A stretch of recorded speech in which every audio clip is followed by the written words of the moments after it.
Katy Perry went to space, Wendy's went to Twitter, and the internet went wild. Happy Friday, Carnies, and welcome to the Daily Carnage Show. I'm Shannon, I'm a digital marketing strategist at Carney, and I'm your host. So grab your coffee and let's get started. Well, you may have seen that the first all-female crew to journey to the ends of the Earth since 1963 took flight last week. The mission aboard the New Shepard rocket included pop star Katy Perry, journalist Gayle King, entrepreneur Lauren Sanchez, real rocket scientist Aisha Bowe, and astronaut Amanda Wynn. And while it was no moon landing, the Blue Origin rocket did reach the internationally recognized boundary of space before safely returning to Earth. And everything technically went well, except for, of course, the PR. This mission has, I think predictably, faced a lot of brutal backlash for its association with the ultra-wealthy and its puzzling PR positioning as this symbolic moment for humanity and women's history. What we're talking about is watching one of the richest men on Earth yeet a millennial pop star into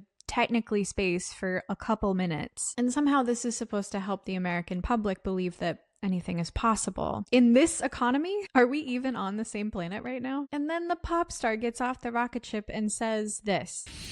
I feel super connected to love.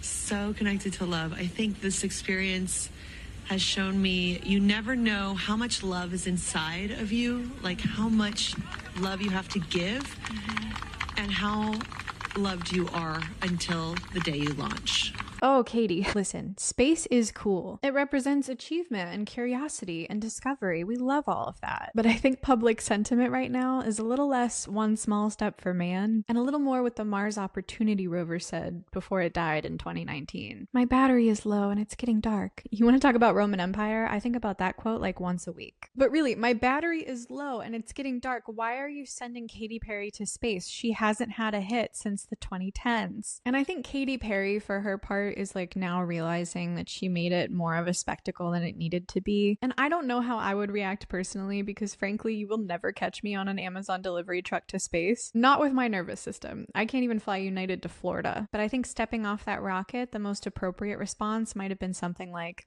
cool, we should keep funding science. Or like, I'm donating all my money to clean waterways. Basically anything but these like self-congratulatory vague platitudes. Which is why Wendy's did what they did. Wendy's tweeted, can we send her back?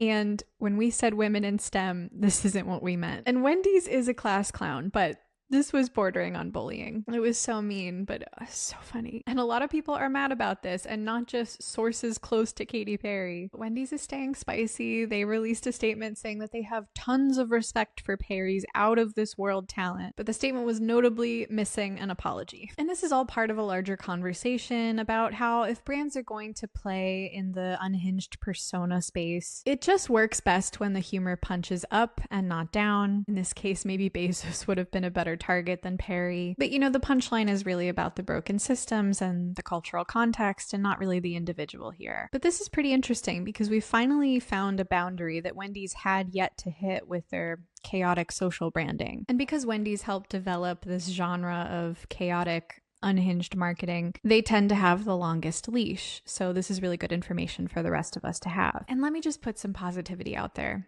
into the universe for a minute. There very well may be a little girl somewhere who watched Jeff Bezos yeet Katy Perry into space and is inspired to one day become an astronaut herself. You know, if universities still exist in the future. A federal judge has ruled that Google's ad business is in fact a monopoly. And now the government is working out how to fix it. One idea is to break up the parts of Google's ad tools that have been bundled together, and that could be great for us because this means that publishers and advertisers would have access to more options and better prices. Right now, Google controls a huge chunk of online ads, and it charges high fees and keeps a lot of important data to itself. And for a while now, critics have argued that the way that Google bundles its ad server and its supply-side platform over time has hurt competition and transparency, and ultimately impacted publisher revenue. So breaking up these ad units and forcing Google to open up its auction data has the potential to level the playing field. But that wouldn't be without some drawbacks. Users could see short-term disruption, which we're honestly kind of used to. We could lose access to Google's free ad server, which could drive up operating costs. There's just a lot of variables at play. But no matter what, it's going to take a while before anything happens, because of course Google is planning to appeal. But many thought leaders do see this as a rare chance to rebuild rebuild the digital ecosystem on fairer, more transparent terms, which is exciting. And this is still a developing story, so we'll keep you posted. In related news, after years of delays, Google has officially reversed its decision to phase out third-party cookies in Chrome. And for those of us who have invested heavily in cookie alternatives and strategies based on the privacy sandbox's evolving proposals, this really feels like years of effort and countless dollars have been wasted. Do you know how many AI-written blogs I had to read about the end of cookies in Chrome? And it doesn't help that this 180 seems to be completely influenced by all the ongoing scrutiny on Google and the risk of antitrust action in the courts right now. So there you have it, no cookie bans, and Google Chrome users will be able to keep their cookie jars intact, or whatever it is that Sierra said.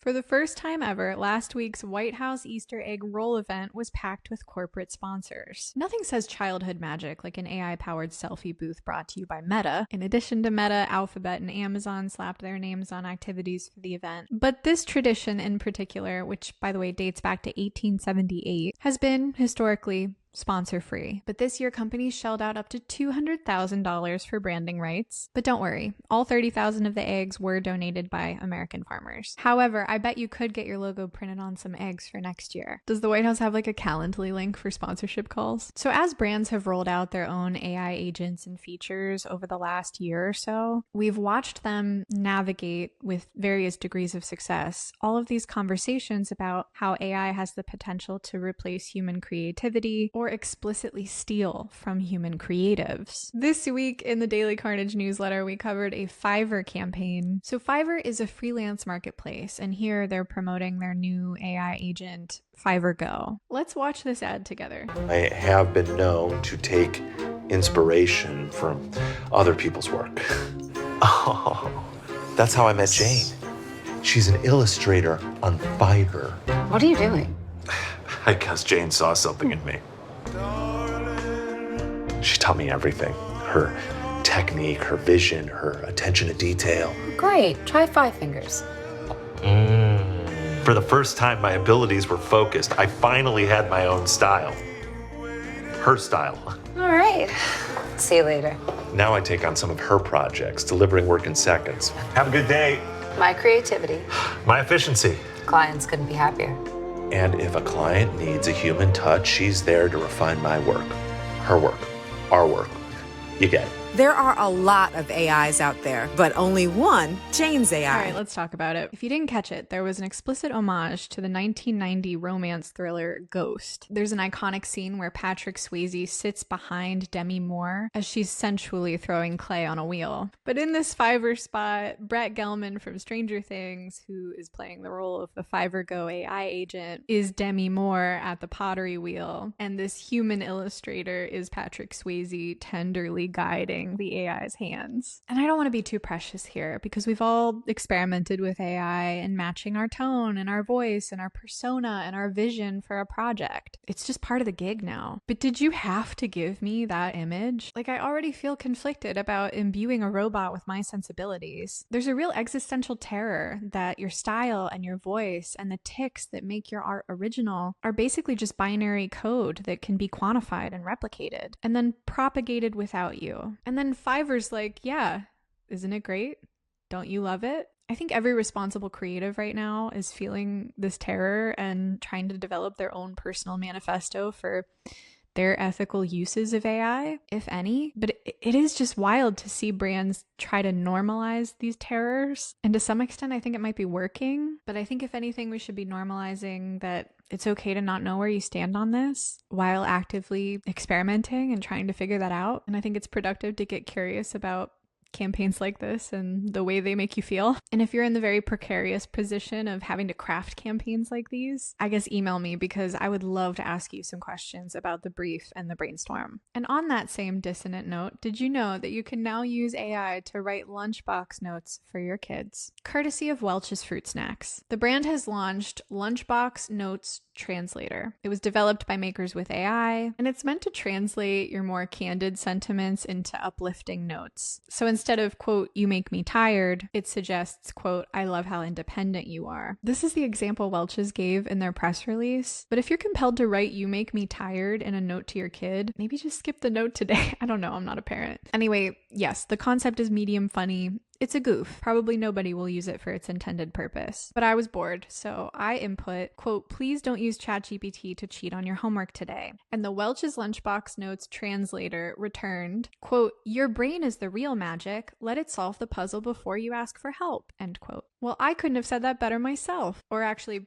what I mean is I could have said that better myself. What I mean is AI is supposed to free us up to have more energy for exactly this, writing our kids little love notes for their lunchboxes. Otherwise, what the hell else is there? This is it. This is the good stuff. A lunchbox note to your child is not equal weight to a business email. I love you, Welch's, but you're missing it. You're missing the whole thing. This is what Welch's CMO, Jason Levine, says. We all know that slipping a sweet note into our kids' lunchbox is an easy way to brighten their day and stay connected. But let's be real. By the time the school year lingers on, we sometimes forget or just can't come up with the right thing to say. Am I missing something? Just write XOXO if you're having an off day. Are we really expecting children not to cheat when we can't even write our own love notes to them? Like, it's giving wire monkey experiment. There might be real damage being done here. And it was just last summer that Google pulled a Gemini ad in which a father uses AI to generate a letter from his daughter to her Olympic hero. I thought maybe we learned something, but I don't know, man. It was kind of a crazy week. Let's wrap it up and get to this week's ad from the past. This week is brought to you by Bill Blass from 1983. Bill Blass is famously one of the only designers who appeared in a lot of his own advertisements because he was so recognizable and iconic. And this is an ad for his perfume. And it's essentially two lists: what I like and don't like so much in a woman. Oh, would you please allow me to read you the lists? My dislikes in a woman. 1. A woman who talks about dieting all the time. 2. Who does crossword puzzles in ink. 3. A woman who jogs and tells. 4. A woman whose perfume is too loud for her looks. 5. A woman who can't pass a mirror without looking. 6. A woman who won't gossip. 7. Who worries about getting her hair wet in the rain. 8. Who won't admit she reads cheap novels. 9. Who wouldn't spend her last few bucks on perfume. Tag yourself, ladies. I'm 2, 3, 5, 6, and 8. Moving on to what he does like in women. Hey, are you sure you like women? Number 1, a woman who seems to be listening, even if she isn't. What does that mean? Or Dora the Explorer?